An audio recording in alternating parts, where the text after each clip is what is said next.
కనుకనేమి మజిలిగాళ్ళల్లో ఉన్నది అటువంటి బంగారు కేదమ్మనైనా కేదమ్మని సమలక్ష మంద కాడికి తీసుకొని 33 కోట్ల గొల్లను ఒప్పించిండు రారాజు సమలక్ష మంద కాడ కొరలక వాడినాడు మల్లయ్య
పోరాటం పెట్టించి ఉంచి ఉరగొప్పు పట్టించి ముందు రెండుకలు పట్టించి మురుగుద్దులు గుర్తిస్తారన్నా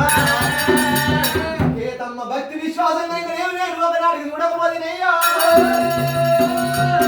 ఇప్పుడే ఆడదాని పొందు వెనకనే మంచిగా ఉన్నదా భక్తి విశ్వాసం బాగుంటుందా లేదా చూస్తున్నాడు రారాజు మల్లయ్య